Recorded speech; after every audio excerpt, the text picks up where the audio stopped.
The ModMic series by Antlion Audio offers Audiophiles, an attachable microphone solution that can transform any headphone into a high-quality headset. They have various options including USB, universal aka 3.5mm, and wireless models. Antlion also makes the Kimura, an advanced in-ear headset.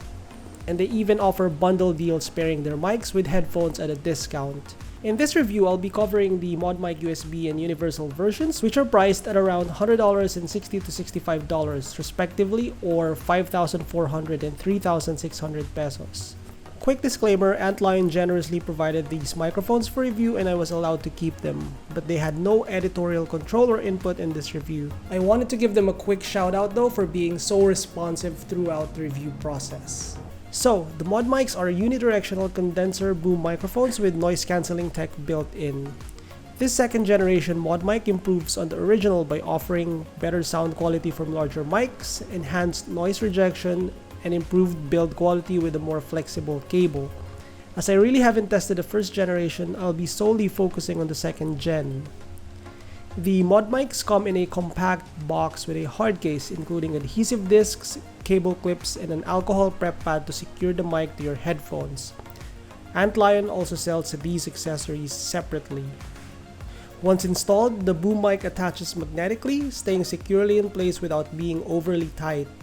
The build quality is lightweight yet durable with a flexible arm and a cable of convenient length that includes a handy mute button.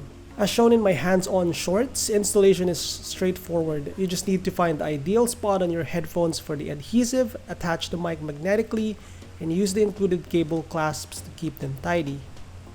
Theoretically, this microphone can attach to any headphones, though shape and size definitely play a role.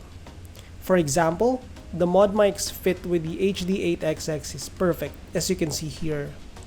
Now I could have chosen to attach it in the center, but I avoided that since it's an open back headphone for a reason, and you don't want to block the area where it's emitting back waves.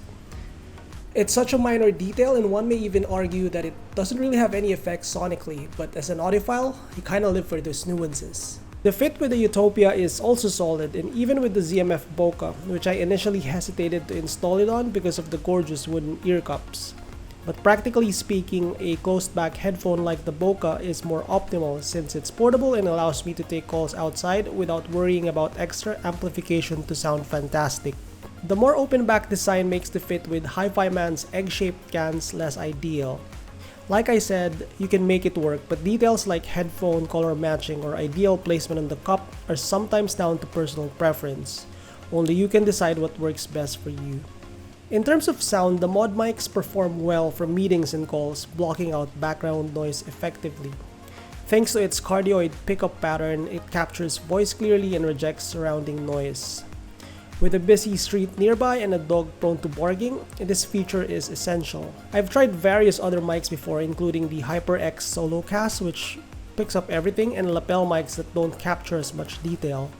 While the ModMic may not offer the same depth as a studio condenser, it's tuned for voice clarity and blocks out non-voice frequencies.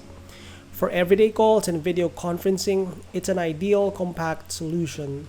I asked Antlion Audio if they could provide me with a frequency response graph, but they were unable to do so. Still, it's quite clear that they've tuned the microphone for capturing human voices. I've seen some people tweak the sound further with EQ adjustments, and that's actually great if you're able to do it, but for my own testing, I felt the default tuning is already pretty great for its intended purpose. Time for some quick tests and comparison. I kept the testing conditions simple by using my usual work setup. 2 fans on my left and a window on my right which faces a major road. That means occasional vehicle noise might be audible in the tests. Here's a quick sample audio from the ModMic to USB 2.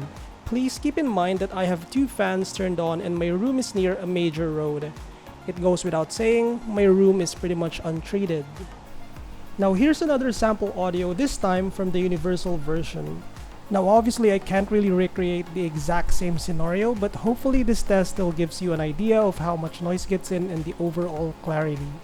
And finally, here's a sample from my HyperX Solocast under the same conditions. They're clearly not meant to be apples to apples because the HyperX Solo is a different type of microphone, but I wanted to put it here nonetheless.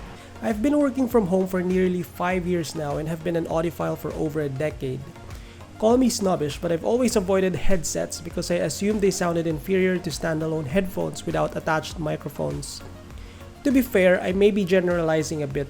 I haven't tried potentially good sounding headsets like the Sennheiser PC37, PC38, or even models like the Odyssey Maxwell and LCD GX. The ModMic is not perfect, of course. I do wish the arm offered more adjustability and that it came with additional accessories, especially since the target audience likely owns multiple headphones. Adhesives may not be the most ideal solution either. They can lose their stickiness over time and removing them can be a bit of a hassle, especially on headphones with stunning finishes, like the ZMF Bokeh's wooden ear cups. But these are more minor nitpicks than actual deal breakers. In the end, I find this product to be very useful, even if you're not an audiophile. It's a practical solution for work calls and video conferencing.